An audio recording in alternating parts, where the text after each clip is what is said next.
I'm here with my very special international guest from the Netherlands, John.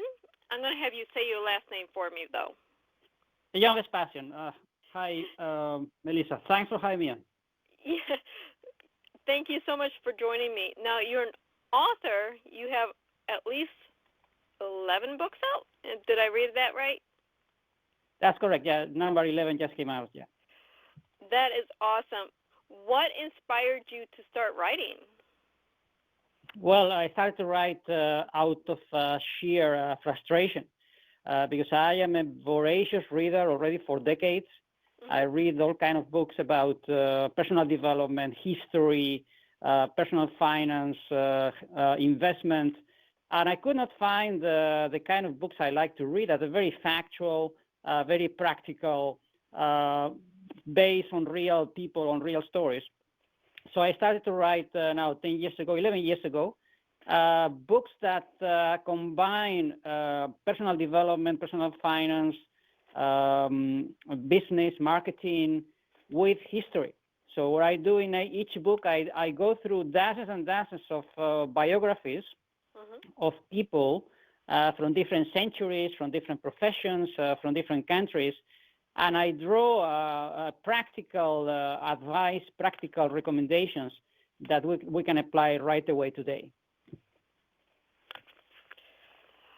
That almost sounds like a new genre of writing, because I don't know of anyone that's doing that, looking at from historical to the current. It's really unusual. It just fits my background, my interest.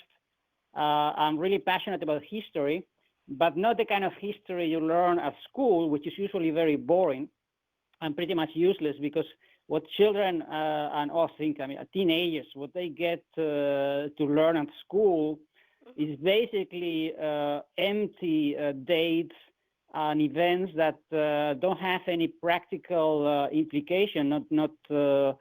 They cannot really figure out what's the point of learning all this history. And the way I look at history is as a source of practical knowledge.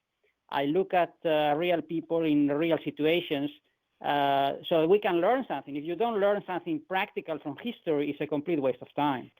Correct. And I say this all the time.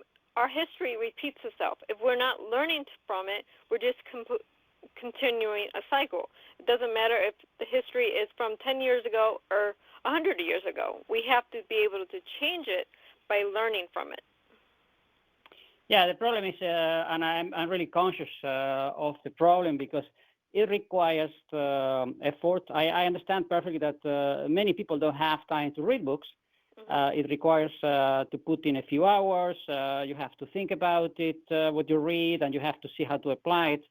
I try to write my books in a way that they can be read in little pieces, because each chapter is self-contained. The stories are really short. I really get to the point when I present a biography, because in my understanding, we only learn from stories. You can read books about personal development for years, but when you're faced with a problem like today, today we're in this time of these virus restrictions and lockdowns and this kind of story. When you're facing a problem, what you remember is the stories. And if you have read many stories and you have seen many situations in history, immediately when you're facing a problem, or when you fall sick, when you just lose your job, when you are facing business problems, immediately you will remember a story. You remember a situation that, this happened before, and I know this and this and this, and this problem has been already solved. The problem is you don't have this perspective. We tend to become very, very stressed, very anxious. In the U.S., you have millions of people, about 50 million people suffering from stress and from anxiety to an extent that they have to take medication. And this is very bad. And I think the problem is not so much a chemical imbalance, although this could be the case in some cases. It's a philosophical problem. You have to really put in the time and the effort to get familiar with good examples from history, so that you get the right perspective. Otherwise, it's very easy to get crazy when you're facing a severe problem. Right. We don't. We're all in the house, basically stuck inside. So we have the choices of rediscovering ourselves, growing ourselves from our personal growth, or going crazy from being locked in. Yes, and one of the principles I underline in my latest book, the title is Asymmetry, is that you also have to be rather careful when you listen to stories and you read magazines and newspapers, and you read about how people become successful, and you see all this advice, you see movies, and you see a reality which is really make-believe. It's not how things happen. Mm-hmm. And it's very easy when you look at successful people, and in my books, I use biographies of successful people and also unsuccessful people. Sometimes people who became very wealthy and then they lost everything, because you learn also a lot from failure. When you look at the stories, you see that many things that people believe, in particular, what I underline in this book, is that our tendency to think in a linear way, in a symmetric way, to assume that what's going on today is going to continue tomorrow, that you have to build your life in a very secure, very predictable way, very linear, is really misleading. Because when you look at, in history, you look at people who became very successful in different areas, in different countries, in different professions, you get a very different picture. Very rarely you find linear careers. Very rarely do you find people who knew exactly what they wanted. Very rarely will you find people who have a very smooth career. This is fantasy. This is complete fantasy. And unfortunately, if you get a book, you go to a bookshop and you get a book about personal development, I think 99% are preaching this very unrealistic goal setting, planning, and this kind of stuff, which is very good if you are in a very secure, predictable environment. But I think for most people, it's very unrealistic. And I'm not surprised that people read those books and 5 minutes later they forget everything about it, because it's very impractical. In reality, when you look in history, and this is why I call the book Asymmetry, when you look in history and you see how people actually become successful and they build very interesting careers, good businesses, happy existences, when you look at people, you see that pretty much most of them didn't have very clear goals.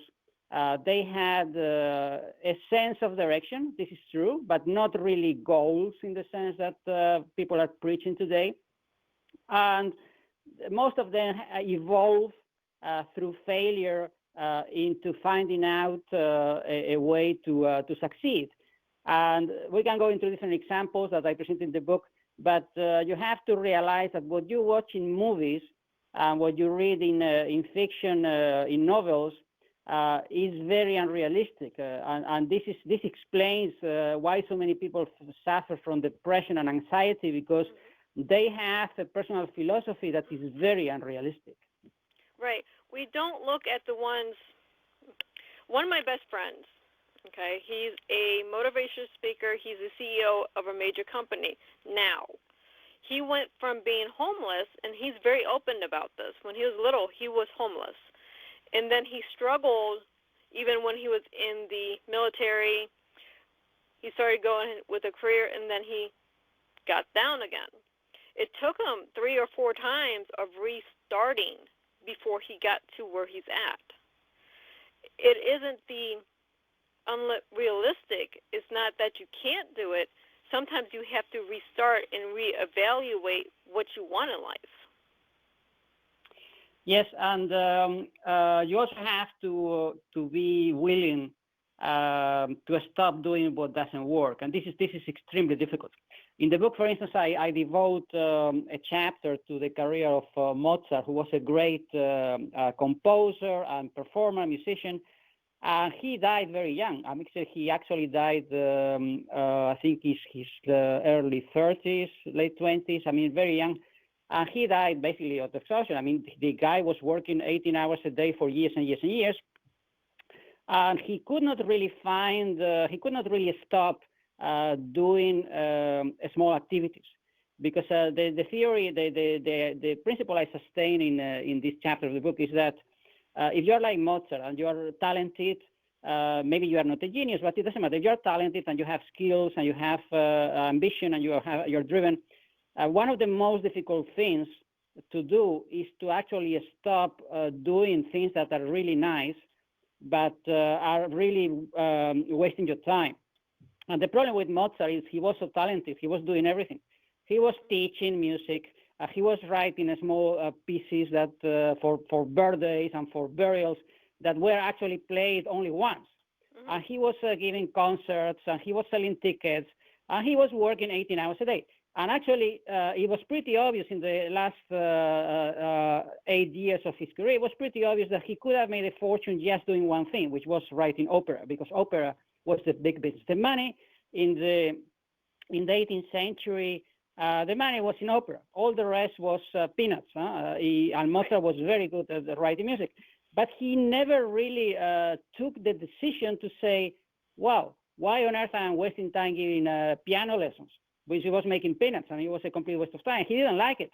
But he was afraid to concentrate, to take a way that he was not exploiting all his talents, because he could do everything. He could compose, he could perform, he could organize concerts, but he had to focus on something that was not symmetric, because opera for Mozart was very hard, because he had to work with someone else, because he was not good at writing the lyrics.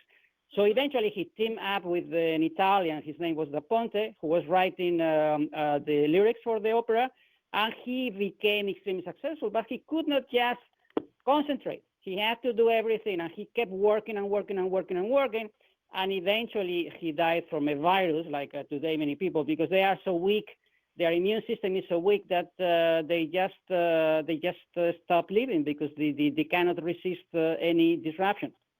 So one of the messages from the book, don't do like Mozart. He was a genius, but it's not a good example. You have to find an asymmetric path that allows you to use your talents, your skills, your resources in an optimal way. Don't try to chase every rabbit because it doesn't work. Right. But at the same time, the path you choose, the one that's the most challenging, is usually also the most rewarding. If Mozart would have kept with the operas, like you said, he would have made a fortune. But it was harder for him because that was a challenge. And we look at it as we don't like challenges. We like the easy way out.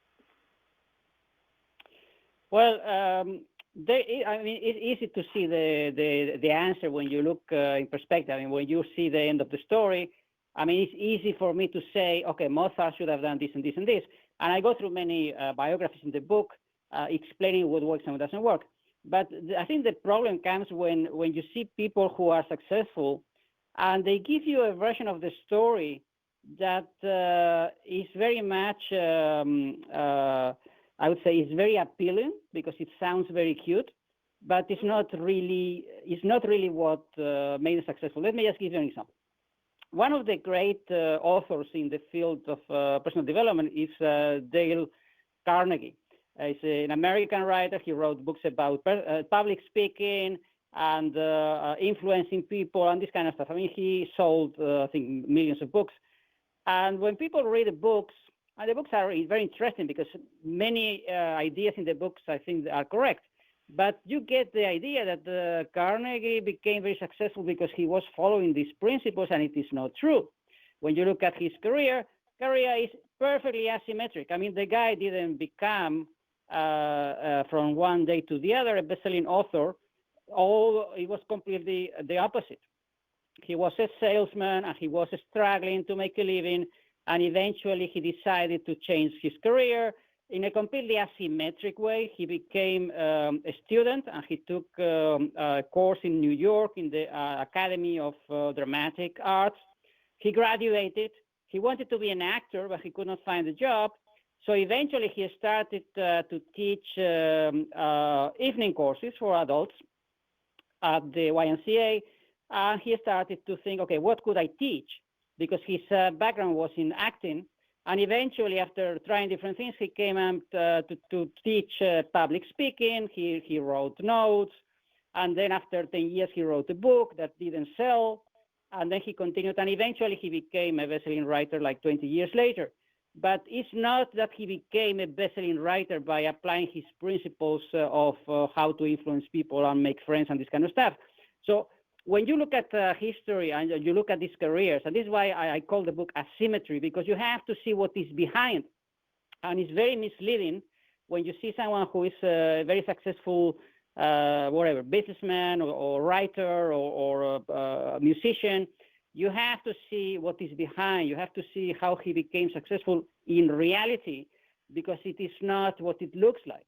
And just the example of Dale Carnegie is very intriguing, because when you read his books, he never really tells you how he became so successful. I mean, his ideas are very interesting, but you have to see the principles behind. And this is the purpose of this book, to show the real principles, how all these people became successful, and principles you can actually apply in your life. Because it's very good to follow the ideas to make friends and to influence people, but millions of people have read the book, and I can tell very few who can actually become wealthy by doing that. Very true. We have so many things within our history. If we look at any icon, no one explains how they did it, especially if you go back from the 60s back. We assume how they did it from our ideas, but our ideas are not always symmetrical with the truth of how they actually worked from 16, 18 hours a day, sleeping 3 to 4 hours just to go do whatever they needed to become successful. We look at successes as they are overnight, and in reality, they're not. Yeah, this is true, and the point of the book is to show an asymmetric way, not to show, because if I just tell you, okay, if you want to become successful, you just work harder and harder, like Mozart, you work 20 hours a day, eventually you will collapse, and then I don't think you will get very far. So you have to find other ways. So it's very misleading to read the stories. I mean, if you don't get into the key facts, the stories are very nice, but you have to be rather careful. Another point I really would like to underline in the book is that the asymmetry principle also applies in other areas, not only in business.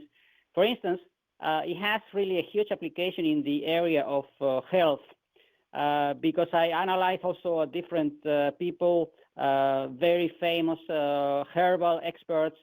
And one of the principles you see in history is that when people adopt a healthy lifestyle, a holistic lifestyle, an organic, natural lifestyle, one of the things they do is that they don't face their problems one-to-one. It's not that, okay, I have a headache and I have to take this medicine. No, it's not like this.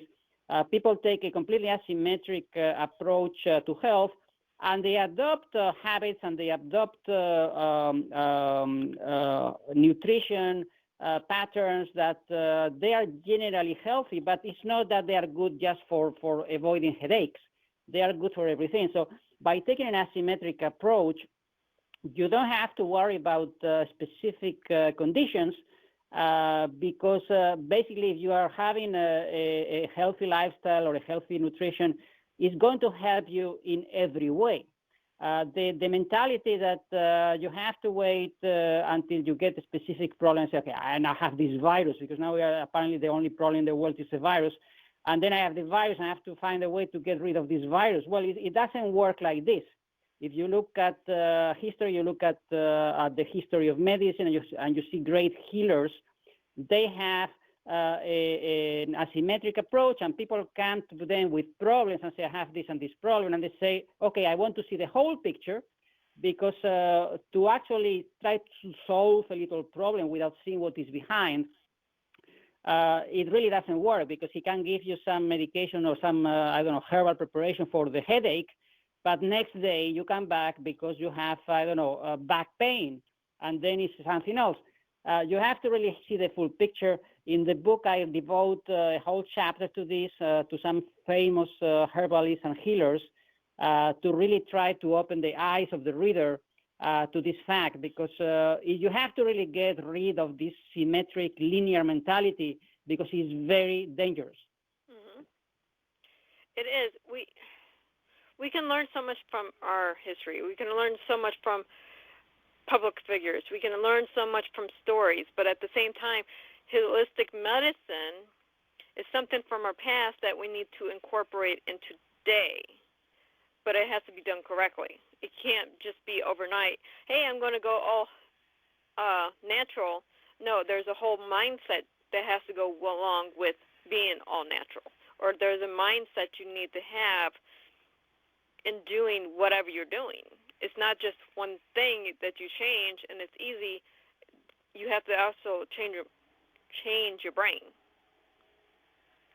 Yes, and one of the things I really learned when doing the research for the book is that to find asymmetric ways, you don't need to be super precise.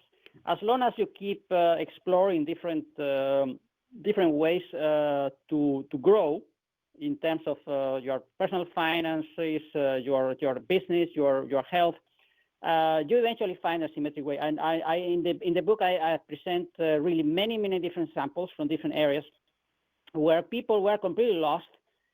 Some people were very ambitious; they wanted to build a career, a business, but they could not do it easily because, for instance, just to give you another example, in the area of business, I present the biography of Marshall Field. Was a great retailer in the U.S. in the late 19th century and beginning of the 20th century.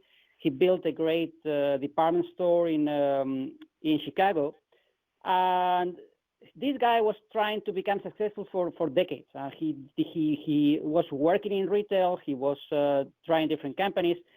And at a certain point, he realized, and this is super important principle that I underline in the book, that he could not compete symmetrically. He could not just compete on price like all his competitors. They were mostly doing discounts. Most of them were losing money. They had really shabby retail operations. And Marshall Field realized that it was almost impossible to make money like this. So eventually he found an asymmetric way. He actually closed down some of his shops that were marginally profitable to concentrate on high margin items. He reduced his inventory to focus on things that had high quality. He offered unconditional refunds to attract regular customers. He improved the customer service, and he became a very successful retailer. While everybody else basically was losing money, the warehouse, the department store of Marshall Field in Chicago was making a lot of money. And this is a principle you need to adopt in every area. If you just keep doing what everybody else is doing, if you take a symmetric approach and you just compete face to face, you compete on price, you compete by putting more hours, it is not promising. It rarely works. You have to find an asymmetric approach to do something different, to do something else. And if you need to take time to explore different avenues, do it. It might take some years to find the answer, but it's the way to do it. It is not by doing the same more and more and more that you are going to get better results. Correct. And we see this right now with businesses closing down. Like, I don't know how it is in the Netherlands, but here in the U.S., we have a lot of businesses going out of the business because they're closing because of this pandemic. Well, now it's not the time to close. Now is the time to expand and work on what you can once you're able to open from the pandemic. You don't want to let your employees go. You want to hire more employees. You don't want to just work on one little thing. You want to see what's profitable in your market before this pandemic and concentrate on that, and then expand that one thing that was marketable and grow. Yeah, it's very difficult if you don't have this mentality. It's very difficult to change because I really understand if you had been building a small retail business or a restaurant and then you close down for one day to the next. It's very difficult to find a solution. But generally speaking, when you're facing disruptions like today, because we are talking about disruption for a few weeks, it's not the end of the world. Mm-hmm. But it can be very hard if you live in a restaurant that or a business that needs a lot of cash flow. But when you look in history, these situations have taken place hundreds of times. At least, okay, maybe not in the same way because the virus, this pandemic is new in a sense, but we have these disruptions in different ways in history hundreds of times. And you see the people who actually took a philosophical approach and said, okay, I cannot work normally because I am prevented from traveling or from whatever. I cannot really run my business. But how am I going to use this time? And if you are sort of forced to do something else for a few weeks, it's a good point in time to develop new products, to find ways to improve your productivity, to redesign your business. You can do many things. You can use it. You have to use the time in an asymmetric way because you cannot work normally. You have to do something else, but still you can use the time very productively. And you see in history many. I present many biographies in the book. People who were forced, sometimes they were sick for a few weeks or sometimes few months or a few years, and they use the time to think about what they want in life, to develop new skills, to really prepare themselves for a comeback. And eventually, as soon as they were back on their feet, they book progress very, very quickly. But this requires a change of mentality. You cannot just grow anxious, grow depressed, because it is not going to solve the problem. You need to take an asymmetric approach. Correct. Now, we're almost out of time. So where can our listeners find you and your books? Yeah, I'm very, very easy to find. If you type my name, John Vespasian, on the internet, on any search engine, you will find immediately the books. They're available in different outlets, in Amazon, of course. You will find my blog. There are hundreds of free articles. There is also a free newsletter. I'm very, very easy to find. Just type John Vespasian on the internet. Awesome. I would thank you so much for joining me all the way from the Netherlands today. Many thanks to you, Melissa. And have a wonderful evening, you're in evening right now. So have a wonderful evening, John. And whenever you want to come back on, just let me know. Many thanks, Melissa. Have a nice weekend. Bye. Bye.